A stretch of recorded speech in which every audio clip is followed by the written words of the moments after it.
I hear a home invader. Better get my revolver out.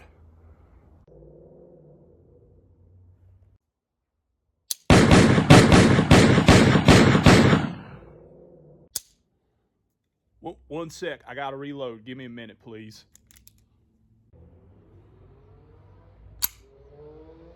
Oh hell, I knew I should have got a 1911.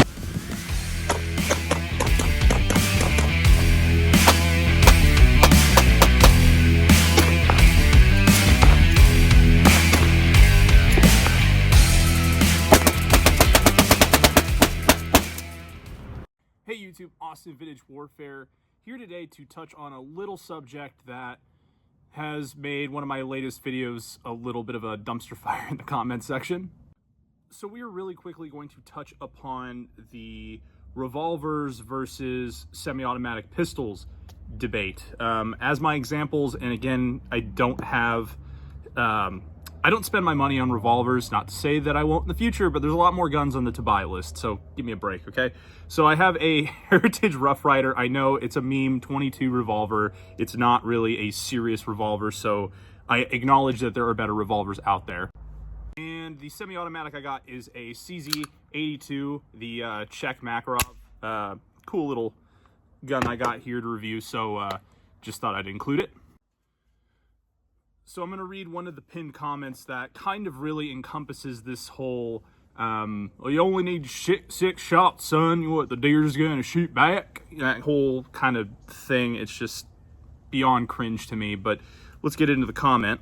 So here's the comment, and this is just one. There was a lot of them. I'm not trying to pick on this guy. I mean, no ill will, but this is advice you shouldn't listen to.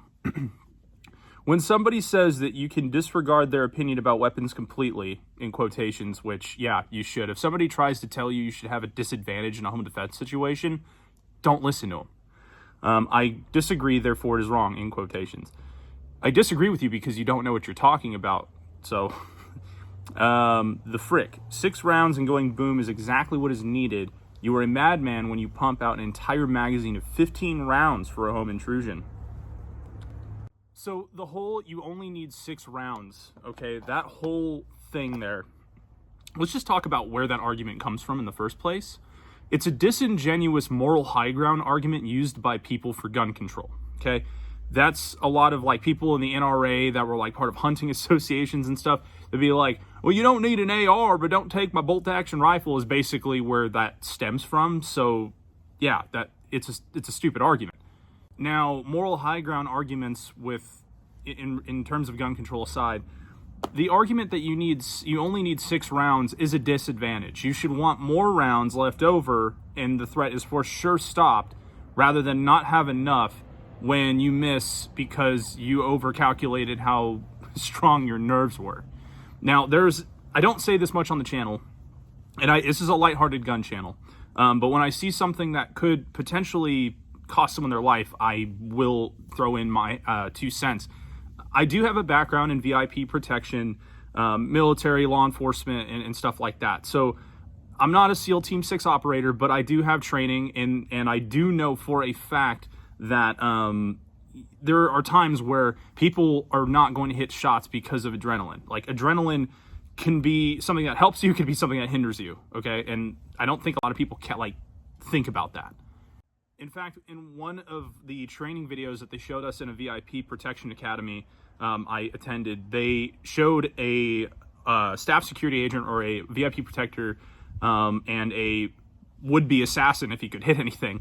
But they dumped like 30 rounds at each other between the two of them and completely missed. And that's attributed probably largely to nerves. A lot of police, police shootings, right? A lot of the time, they're shooting and moving and point shooting. They're not sitting there with time to establish a sight picture and actually aim at their target. They're moving because they're getting shot. A lot of the time, if you're getting shot, you don't want to stand still. You're not going to stand still. Like, a lot of the people saying this probably go to the range and they'll sit there and just plink targets for an hour and then consider it training. That is not training, and there's no amount of training on earth that is going to prepare you for getting shot at. So a lot of people don't understand, even in your home, you're not going to always have the advantage, and there could be more than one assailant. So you need to actually think the bigger picture in these scenarios, and you need a plan for everything with every advantage. Now, use case for revolvers, I do maintain that they're great hunting pistols because of the caliber choice.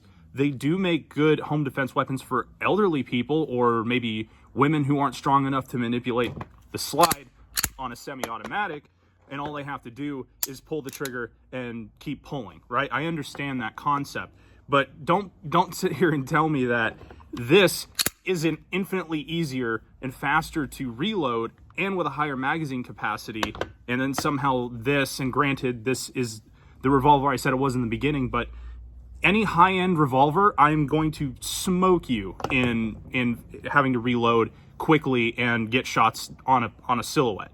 So yeah, I just don't understand this John Wayne mentality. And if you carry a revolver as like a backup or you use it for home defense, I'm not knocking you. It's just, don't sit there and tell people that it's the best choice when it's clearly not. But that being said, guys, this is a lighthearted channel, but I just felt I needed to make that video. So that being said, thank you for all the support. You guys have been awesome. 55,000 subscribers. I can't even believe that.